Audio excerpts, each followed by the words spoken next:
श्रीगुरुवे नमः। चैतन्यं शाश्वतं शान्तं व्योमातीतं निरञ्जनं नादबिन्दुकलातीतं तस्मै श्रीगुरुवे नमः। ओम शांति शांति शांति। प्रणाम भवन।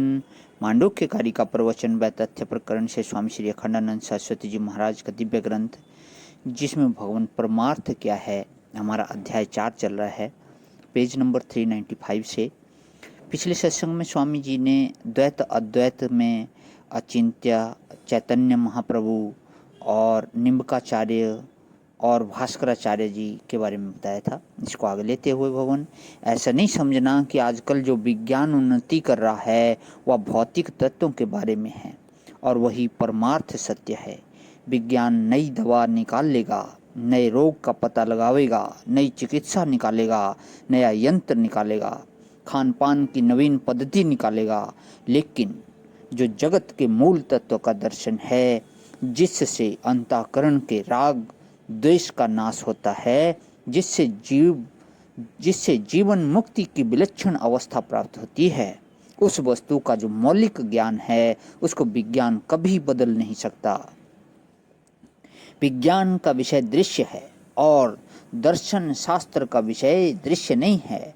दृश्य और दृष्टा के रूप में, विषय और विषय के रूप में प्रतीत होने वाला अद्वैत जो जगत का मूल तत्व है, वह अखंड चैतन्य अधिष्ठान वेदांत दर्शन का विषय है। यह बात ध्यान में रखना कि शास्त्र द्वैत को मिटाता है, क्योंकि द्वैत अपने में अविद्या से अध्यस्त है। आप देखो, सीधी बात कि आप सुखी हो कि दुखी, एक जवाब दे सकते हो। बोले कि भाई दिन भर में कभी सुखी हो जाते हैं और कभी दुखी हो जाते हैं, सो दोनों हैं, लेकिन आपकी अकल कहाँ गई है? आपसे पूछते हैं कि आप दो कैसे हो सकते हैं? अरे आप तो एक हैं, अकेले हैं, आप दो कैसे हो सकते हो? या बौद्धिक असंगति है। आप कहते हैं कि हम थोड़ी देर सुखी और थोड़ी देर दुखी रहते हैं। इसका मतलब हुआ कि थोड़ी देर गाय रहते हैं और थोड़ी देर भैंस रहते हैं। आप दो कैसे हो सकते हैं? आप तो एक हैं। बोले भाई कि जब अपने मन में यह ख्याल होता है कि मैं दुखी, तब दुखी होते हैं, और जब अपने मन में ख्याल होता है कि मैं सुखी, तब सुखी होते हैं। तो देखो, सुखीपना दुखीपना ख्याल दोनों हैं, और आपका जो मैं है वह एक है। वह तो न सुखी हुआ न दुखी हुआ, तो आपने अपने में सुखीपने दुखीपने का अध्यारोप किया या अध्यास हुआ। अच्छा भाई, आपसे यह पूछते हैं कि आप मूर्ख हैं कि बुद्धिमान हैं? बोले भाई कि जब घाटा होता है तो मालूम पड़ता है कि मैं बड़ी बेवकूफ़ी की, और जब फायदा होता है तब मालूम पड़ता है मैंने बुद्धिमानी की। बनिए का लड़का पैसा कमाए तब बुद्धिमान, खो दिया तो मूर्ख।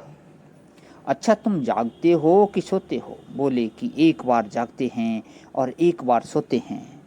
तुम दो कैसे हो सकते हो भाई?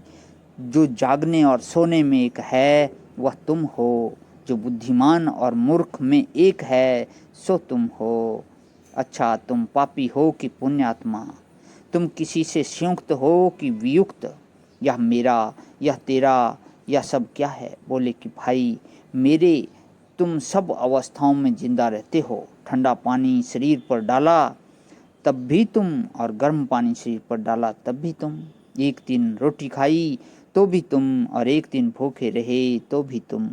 तुम जब सो गए तब भी तुम, और जब जाग गए तब भी तुम।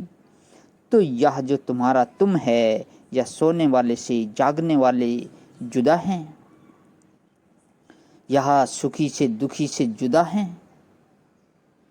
जैसे 10 कल्पना में रस्सी एक है, इसी प्रकार अपने बारे में 10 कल्पना करके तुम उनमें एक रहते हो। अब यह जो तुम्हारी एकता है, यह है तो प्रत्यक्ष, लेकिन गुणता जो तुम्हारी है वह बड़ी विलक्षण बात है। देखो, कर्मेंद्रियों को जब हम मैं मेरा समझते हैं तब अपने को कर्ता समझते हैं। सात्विक कर्म करो तो सात्विक, राजस कर्म करो तो राजस, और तामस कर्म करो तो तामस। तो इन कर्मेंद्रियों की स्थिति को जब मानते हैं मैं मेरी, तब होते हैं कर्ता। अच्छा काम होवे तो पुण्यात्मा और बुरा काम होवे तो पापी। अरे यह तो चोला है भाई। प्रणाम भगवान, आज ही विराम। ओम शांति शांति शांति।